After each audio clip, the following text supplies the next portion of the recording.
The sound that tore me out of sleep wasn't thunder, wind, or coyotes. It was sharper, colder, a metallic twang that vibrated through the dark like a plucked razor wire. Anyone who works land knows that sound. It's the scream a fence makes when it's cut under tension. One snap, and the night doesn't feel like night anymore. It feels like warning.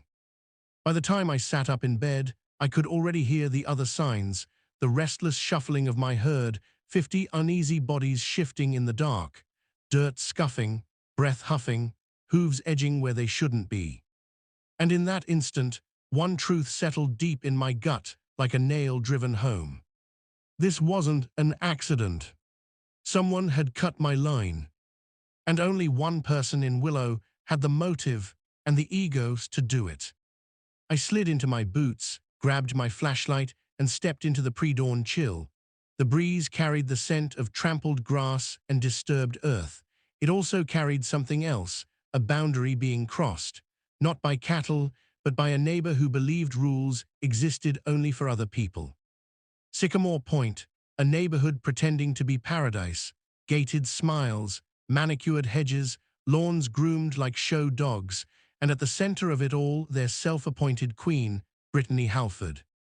HOA president, defender of property values, worshipper of appearances, a woman who believed covenants were scripture and that her authority didn't stop at her fence line. In her mind, my land, my family land, was an eyesore that insulted her kingdom. And 2 weeks before that wire snapped, she had looked me straight in the eyes and said, "Your rustic containment is disruptive to Sycamore Point standards." Rustic containment. She meant my fence. She meant my cattle. She meant my life. I told her then, politely, that my pasture was outside her covenant map and always would be. I thought that would be the end of it. It was. Not with someone like her. When I reached the break in the line, my flashlight glinted off something in the grass, bolt cutters, orange-handled, fresh, dropped like a smoking gun. And before I could even curse, I heard it, the thunder of hooves, not running away, but toward Sycamore Point. They'd already crossed. And I knew, whatever happened next, she was going to blame me for the mess she created. The sight on the other side of that fence was surreal. 50 head of cattle fanning out across pristine emerald turf, moving over HOA lawns like shadows with weight. Quiet, intent, feeding on money-green grass that wasn't grown for them, but sure tasted like it. Lights snapped on up and down the cul-de-sac. Curtains moved, cameras clicked. The neighborhood was waking up to a nightmare, and Brittany Halford was at its center. She burst onto her porch in a robe and rollers, gripping a pair of cutters that matched the ones at my feet. Her perfect world, her curated image, was being eaten alive right in front of her. And she couldn't stop it. Our eyes locked across the lawn. I didn't yell, I didn't move. I simply spoke a quiet truth carried on a cold breath. "You cut the wrong fence, Brittany." She screamed, she raged, she pointed, she ordered me to fix it immediately. But cattle don't stop for commands, and truth doesn't stop for pride. By sunrise, deputies had arrived, neighbors were filming, Brittany was spinning lies, and I was standing there in silence, letting her words dig her own grave. The bolt cutters were collected as evidence. The fence was noted as sabotaged. I said little, I didn't need to.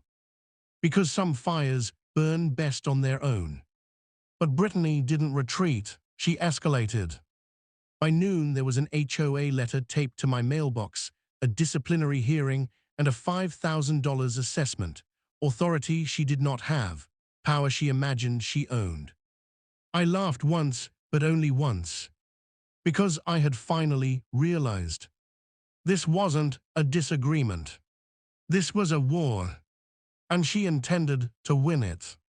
But I was raised on land, I know storms, and I know this truth. The earth always outlasts the ego. So I rebuilt the fence that afternoon, stronger than before, and when the HOA summoned me, I went, not to argue, not to defend, but to watch Brittany crumble under the weight of her own arrogance. And she did. Publicly. Spectacularly. Neighbors turned, evidence surfaced. Her control slipped through her fingers one meeting at a time, like sand through a clenched fist. But humiliation doesn't humble everyone. Some people break in darker directions. And Brittany broke. The next attacks weren't loud. They were quiet, secret, done in shadows, not in meetings. I found tampering on new posts. I found signs of trespass. And then I found something scattered in the grass inside my line. Something meant for my herd. Not a prank. Not sabotage. Something far colder. My blood went to ice. That was the moment the suspense shifted from feud to threat, from irritation to danger, from HOA drama to a line that should never be crossed. I reported everything, deputies noted it, neighbors whispered about it, but Brittany, blinded by her own fury, felt untouchable and kept pushing.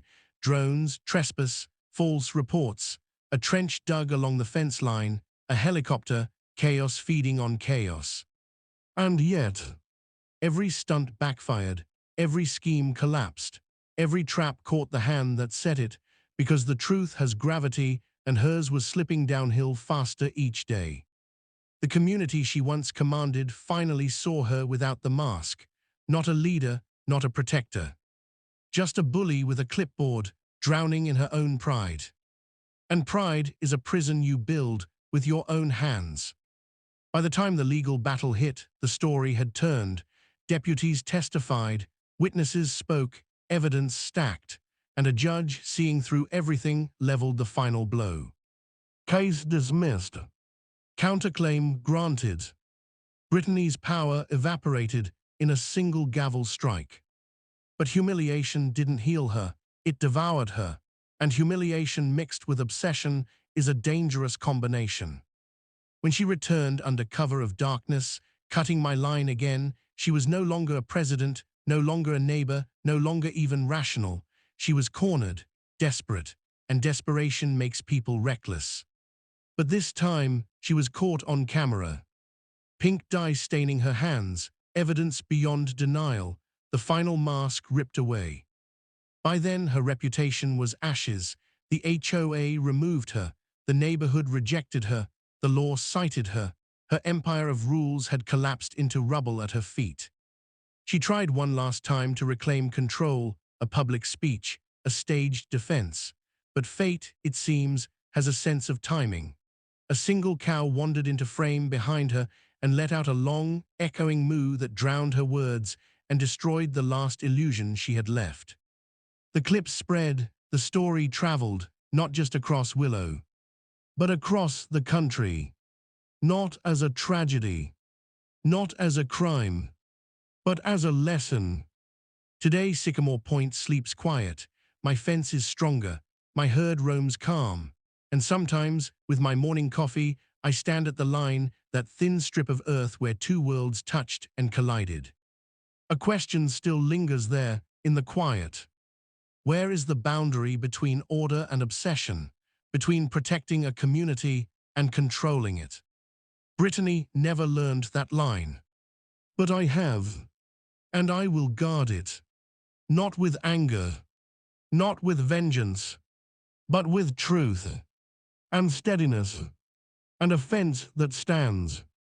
That was today's tale from Hoa Tales. Thank you for listening. If this story touched you, share your thoughts in the comments.